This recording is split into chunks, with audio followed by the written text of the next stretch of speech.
शिक्षण नसलेली बुद्धी हे तलवारीशिवाय सैनिकांसारखे आहे. शिक्षण नसलेली बुद्धी हे तलवारीशिवाय सैनिकांसारखे आहे. या विचाराने मी कुमारी सौम्या शालमनसोडे माझं मनोगत सुरू करत आहे. आदरणीय अध्यक्ष महोदय, मान्यवर परीक्षकगण आणि माझ्या वक्तृत्वप्रेमी मित्रमैत्रिणींनो, आज मी बोलणार आहे अशा एका महत्त्वाच्या विषयावर, जो केवळ अभ्यासक्रमापुरता मर्यादित नाही, तर आमच्या आयुष्याच्या प्रत्येक टप्प्यावर परिणाम करणारा आहे. तो म्हणजे राष्ट्रीय शैक्षणिक धोरण 2020 म्हणजेच नेप 2020. नेप म्हणजे नॅशनल एज्युकेशन पॉलिसी. आपल्याला माहित आहे का, भारतात गेली अनेक दशकं एकाच साच्यात शिक्षण पिढ्यानपिढ्या दिलं जात होतं. पाठांतर करा, परीक्षा द्या, मार्क्स मिळवा आणि पुढे जा, या साच्यातून बाहेर येण्याची गरज होती आणि नेप 2020 ने ती दारं उघडली. या धोरणातील काही ठळक वैशिष्ट्ये: 1. 5+3+3+4 रचना. ही रचना वयाशी सुसंगत शिक्षण देते. फाउंडेशनल, प्रिपॅरेटोरी, मिडल आणि सेकंडरी अशा टप्प्यात विभागून विद्यार्थ्यांचा सर्वांगीण विकास साधतो. 2. मातृभाषेत शिक्षण इयत्ता 5वी पर्यंत. माझ्या आईने मला गोष्टी सांगितल्या तेव्हा मी स्वप्न पाहायला शिकले. ती मातृभाषेतच बोलत होती आणि त्याच भाषेत शिकवणं म्हणजे विचारांच्या मुळाशी पोहोचणं. ही बाब फार बोलायची आहे.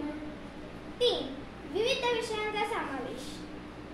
कोडिंग, संगीत, नृत्य, खेळ. आता एकच मार्ग नाही. आता प्रत्येक विद्यार्थ्याला आपली आवड जोपासण्याची संधी आहे. एकाच साच्यात सगळ्यांना घालणं हे शिक्षणाचं उद्दिष्ट नाही. 4. कौशल्य आधारित शिक्षण व बहुभाषिकता. शिक्षण हे नोकरीसाठी नसावं, तर स्वयंपूर्ण जीवनासाठी असावं, हे नेप शिकवतं. पण मित्रांनो, एक वास्तव सांगते. माझ्या गावी असलेल्या शाळेत अजूनही शिक्षकांची कमतरता आहे. संगणक आहे पण इंटरनेट नाही. नेप 2020 कागदावर सुंदर दिसतो, पण अंमलबजावणीत अजून वाटचाल बाकी आहे. काही महत्त्वाचे प्रश्न: सर्व भागांमध्ये तांत्रिक सुविधा पोहोचल्या आहेत का? ग्रामीण व आदिवासी भागातील शिक्षकांना योग्य प्रशिक्षण मिळतंय का? अभ्यासक्रम हिंदी किंवा मराठी असतो, पण परीक्षा इंग्रजीत. हा गोंधळ कोणी मिटवणार? या धोरणाचं यश कशावर ठरेल? 1. शिक्षकांचं प्रशिक्षण. 2. तंत्रज्ञानाचा वापर. 3. वाढती गुंतवणूक. 4. आणि सर्वात महत्त्वाचं, पालक, शिक्षक आणि विद्यार्थ्यांचा सहभाग. एक छोटीशी गोष्ट शेवटी सांगतो.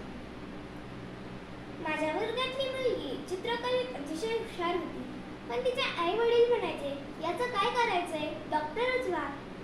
नेप 2020 तिच्यासारख्या मुलींना आवडीनुसार शिक्षणाची संधी देते.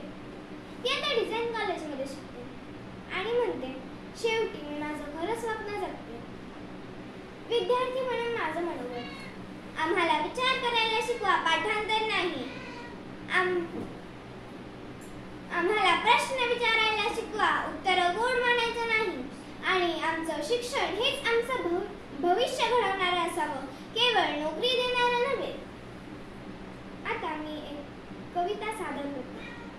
शिकायचंय आम्हाला उंच भरायचंय. शिकायचंय आम्हाला उंच भरायचंय. नव्या ज्ञानाचं ताज बांधायचंय. रट्टा नको विचार हवा. प्रश्न विचारायचा अधिकार हवा. आईच्या भाषेत शब्द कळतात, म्हणूनच ते मनात रुजतात. नीती आहे भारी, अंमल ठेवा खरी, तरच उभं राहील पवित्र ज्ञानाचं देऊळ घरी. शेवटी एवढंच म्हणेन, धोरणं बदलतात, पण जर मनं न बदलली तर शाळा उरतात इमारती आणि शिकणं हे होतं केवळ औपचारिकता. नेप 2020 ही केवळ एक योजना नाही, तर ती एक क्रांती आहे आणि ती आम्हा विद्यार्थ्यांपर्यंत योग्यरित्या पोचली तर भारताचं नाव ज्ञानाच्या प्रकाशात उजळेल. धन्यवाद.